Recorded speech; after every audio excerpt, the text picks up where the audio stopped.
Hi, I'm Michael with Engearment, and today we're here with Graham from Ignik, and we were just talking about the inspiration of how you started this a few years ago. It's not been that long, but really exciting story, and I'm so happy that you are doing this because, as we were just talking about with the climate change issue and how do you address that, this is one way I think that anybody that's camping and taking camping fuel can contribute with this. So love to hear a little bit more about the story and your product lineup.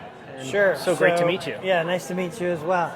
So Ignik was started because I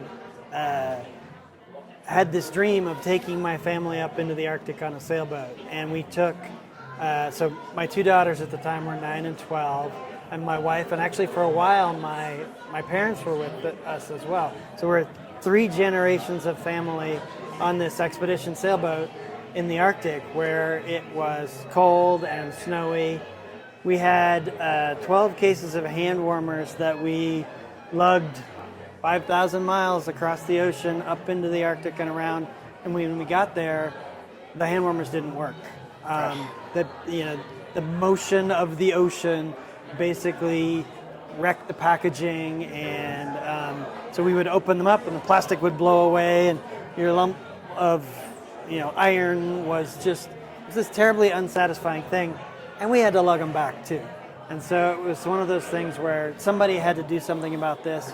Our hand warmers today are the insides are compostable, the outsides, the packaging is in a foil pouch that is bomber.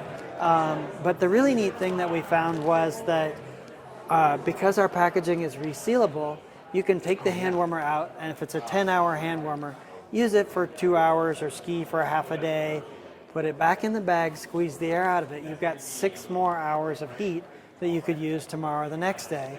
We're not wasting that heat every time we need a hand warmer.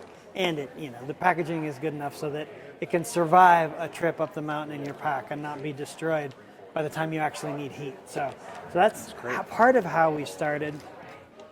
The other piece of our story that's interesting, while we were in the Arctic, we were at a whaling camp near sort of the north slope of Alaska, sort of over the top of, before you kind of move into Canada. And the Native Alaskans were whaling there, living in shipping containers. And it had to be in shipping containers because as the ice comes in, everything moves. And so structures are portable, but they were attempting to heat these shipping containers using green bottles, 1-pound propane cylinders, and a little catalytic heater that you would screw on top. Not a very good way to heat a shipping container in Denver, let alone in the Arctic. So obviously there were a lot of green bottles that had no purpose and really no place in the Arctic. And we showed up in our sailboat and said, there are refillable solutions available. Why don't we, what's the problem here that must be solved? And part of it is transportation. You need to be able to carry propane to where you need it. Part of it is an adapter system. You need to be able to adapt the fuel source to whatever stove or heater you have. And the other piece of it, honestly, is an understanding that refillable propane at $3 a gallon or $4 a gallon costs roughly less than a third, about a quarter of what it does if you buy it that way. So not only is it cheaper, it's better for the planet, you don't have all the waste to deal with, but it's actually a very convenient way to provide heat in the outdoors. And this today has been a big success for us, available in 3 sizes. And these are great sizes too, because I know historically I've used those green containers, and you either want something like that or huge propane one of these container, big, like huge bin like this. Guy. That's a 20-pound tank, but I don't know who wants to carry that guy around. Yeah. Well, but it's good to sit on. You have a whole party, but this is a great size for people. Yeah, that is our most popular size. I think that's and it's so nice. It's like great the case. for a weekend or a 5-day trip, a river trip. A great way to transport fuel. And easy to refill. U-Haul. Go to your local U-Haul or your local KOA campground, and they'll fill your bottle for $2 to $4 a tank. Yeah. You know, and another thing that we were briefly talking about before as well, like with climate change, there's obviously now there's so many wildfires, different places. So I know here in Colorado, most years there's a fire ban because we haven't had enough rain.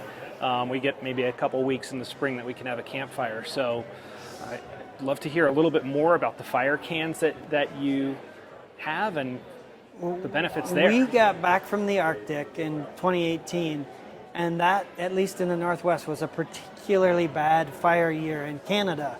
And Canada, it felt like Seattle was burning, and you know, I live on an island across from Seattle, and just this, it was surreal how dark it was.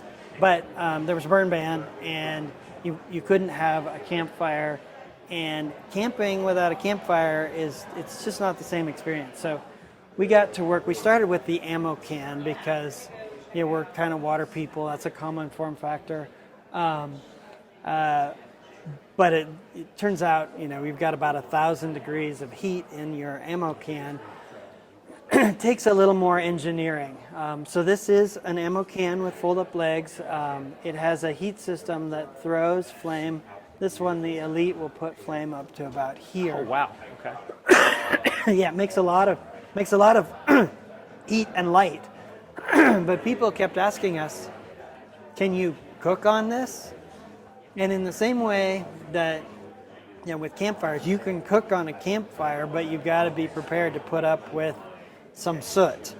And so the deal is, yes, but you got to really want to do those dishes, and I don't. So we went back to work and we designed what's called the Can Deluxe. And the Can Deluxe has a grill canister inside it. But what's really neat, I don't know if you can see this, it has different burners. So if I connect my propane hose to this burner, the center one puts out blue flame. No soot, no dirt, good searing control, and it makes it for a great cooking device. After I'm done cooking, I can remove the canister, move the propane quick connect to the other side, and have that tower of heat and light that we all like to get around after dinner as the sun goes down, play the guitar, drink the beer, whatever it is you do. Sweet. Yeah.